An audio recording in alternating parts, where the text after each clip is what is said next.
Alright, welcome back to my channel. For today's video, let's make a review about this OS Atlas, okay? So, nakita ko lang to guys kay Linus Tech, okay? So, ginawa niya tong review about last week, okay? So, makikita nyo dito, in-upload tong video na to is 8 days ago and talagang nag-trending siya, no? Okay, so subukan natin guys, no, kung talagang eto na ba yung solution para sa ating mga old PC. So, siya nga pala guys, no, isa ako sa mga nag-review ng Ghost Spectre, no, sa mga hindi pa nakakalam, 2 years ago. Okay, so salamat sa mga naging supporters natin until now, no. Let's go back to the Atlas website. So makikita niyo dito guys, no, fuck Windows upgrade to Atlas. Okay, so hindi ko maintindihan kung bakit ganun na lang yung expression netong Atlas, no. Kung makikita nyo, kinuha niya rin naman yung imahe ni Windows, no. So makikita nyo naman dito guys, no. Ayan, di ba? Yung icon ng start program is the same with the Windows, okay?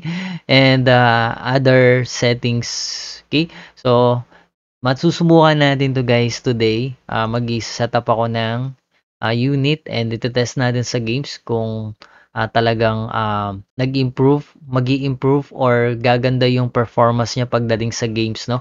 Especially yung mga PisoNet owners dyan. Alam kong maraming nagsasuffers, maraming nag-aasa atin which is best OS talaga para sa mga old system, okay? So pwede nyo i-download dito yan guys, no? Okay?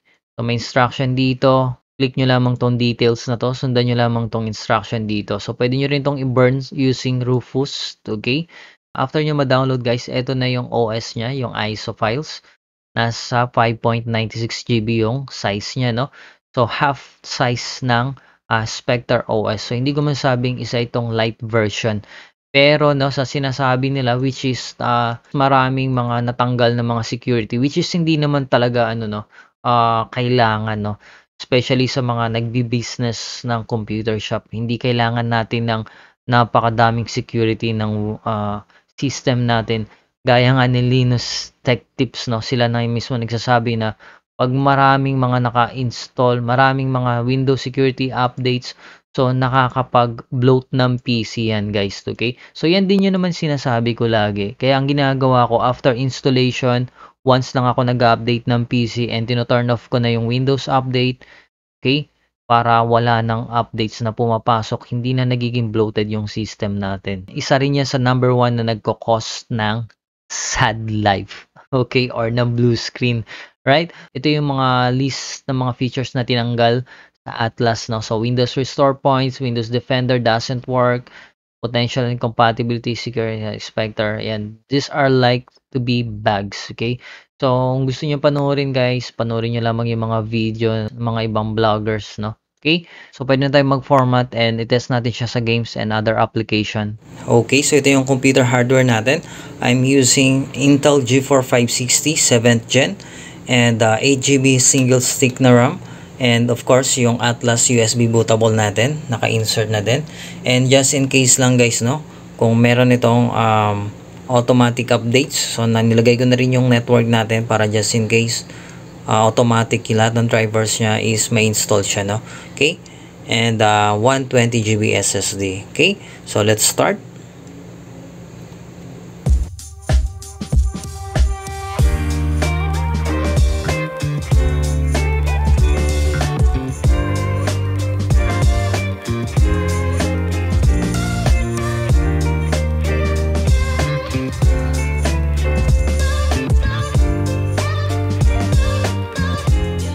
Alright, so makikita nyo guys, no, tapos na yung installation ng Windows natin.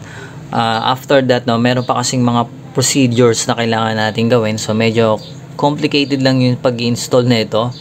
The main purpose of this video is to test only, okay, pagdating sa games and other applications. So makikita nyo guys, no, mukhang Windows 10 lang din naman eh. Ayan, no. Actually, totally Windows 10 naman siya talaga. Okay?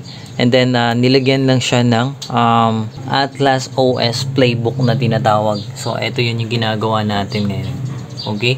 Which is ngayon is, tina-download niya na dito, in-extract na yung files na yun. Right? So, yung mga files na yun guys is mada-download nyo rin doon sa official website ni Atlas OS. So, ito yun. Okay? So, medyo maproseso nga lang. So, ayan na guys. Ito na yung sinasabi ko. Nag-i-start na siya mag-remove ng mga unwanted programs or not important files. Ayan. So, marami na siya tinatanggal na system packages. So, dito natin malalaman kung ilan yung matitira sa size ng drive C. Okay. So, ayan na rin. Ino-optimize niya na, no? Nag-i-start na siya mag-optimizing. Setting up power options. Ayan. So, tingin ko, yung size kanina dun sa drive C natin, nabawasan yun. Okay? So, finalizing configuration na. Alright? So, let's just wait again for a few minutes. So, medyo maproseso lang talaga guys, no? And, tingnan natin kung talagang maganda yung operating system na to. Alright, now it's done successfully. So, wait lang natin. Yan na, nag-restart na siya. Okay? So, required pa rin guys ng network connection. Kasi nag-update siya. Ayan. Alright, so, eto na. Malalaman na natin dito yung transformation niya. Let's see. Explore natin siya. So, booting process, nakikita nyo naman. Yun, so medyo mabilis siya, no? Okay. Alright, so let's check muna yung task manager. So, standby neto guys is 2% lang. So, since gumagamit lang tayo ng recording ngayon, kaya meron siyang CPU usage at memory na kinakain. Okay?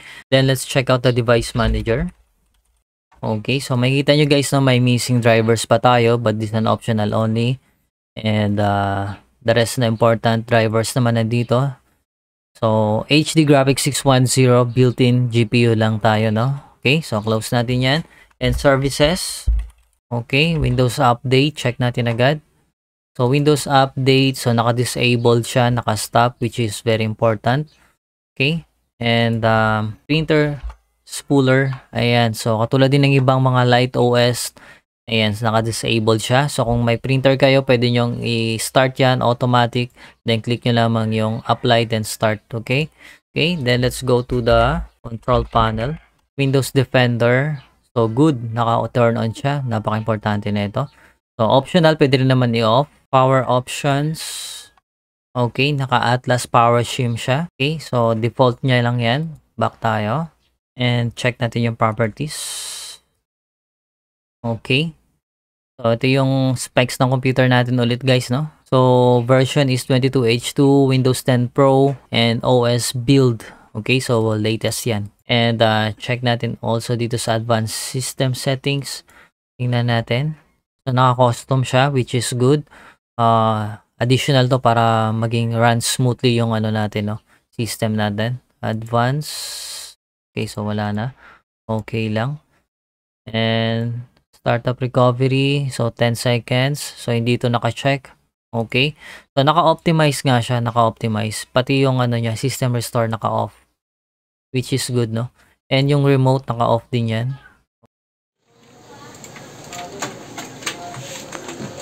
Okay, so client FPS, naglalaro siya sa 30 to 50. Minsan umabot pa ng 60, no?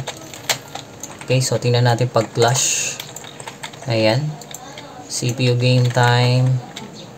Physical memory. So, napakalit lang na kinakain niya.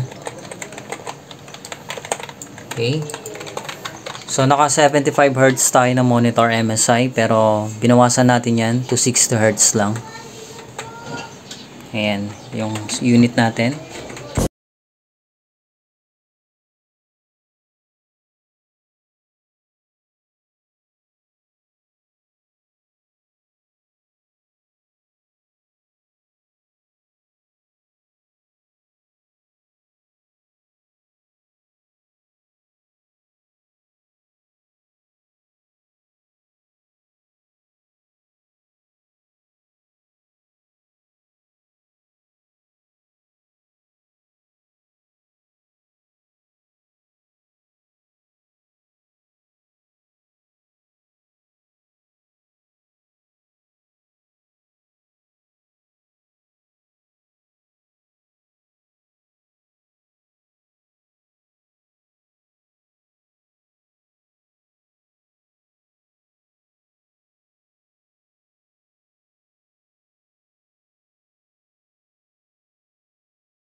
Smooth naman siya, no? Smooth naman yung OS. Okay? So, kung compare natin sa Ghost Spectre, hindi naman nagkakalayo. Ayan, so para lang sa mga gusto ma-experience tong Atlas OS, pwede nyo subukan guys. So, lalo na kapag nilagyan pa natin ng ng graphics, at least 2GB, palong-palo yan si GeForce 560. Kahit mag-high resolution tayo dito sa Valorant. So, syempre, kung tatanungin nyo ako, other games like CF, Dota, so kayang-kaya niya.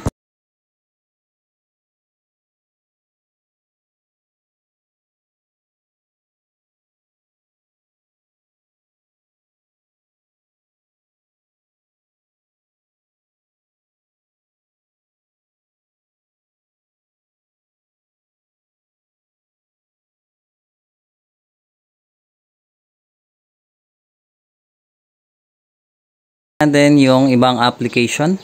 Kasi sabi nila may conflict daw sa ibang application. So, try natin sa Word. Open lang natin yung Word. So, actually, 2019 pa yung Word na ginamit natin. Ayan. So, makikita nyo guys. Working naman siya. Close. Alright. Then, Adobe Photoshop. Okay. So, kitang-kita nyo naman. Working din sa Adobe Photoshop. Okay. Close. And check natin yung internet speed natin using speedtest.net Brave browser gamit natin. Okay, go. Ayan, so I'm using Converge guys, no. Sulit na sulit. Actually 200 Mbps lang yan. Then upgraded siya sa, hindi ko alam, pero pumalo siya ng almost 1 GB per seconds eh. Yan, tingnan nyo. Grabe oh. Kita nyo. So, meron pa tayong client sa labas na 6. And aside from dyan, may mga kapitbahay pa tayong mga nakakonect dyan. So, sulit talaga si Converge. Walang lag yan. So, panalong-panalo guys. Atlas OS. So, ayan yung unit natin again. Intel GeForce 560. 7th Gen, 8GB RAM. And 120GB SSD RAM-sta lang malakas. Okay? So, yun lamang po. Goodbye. Thank you.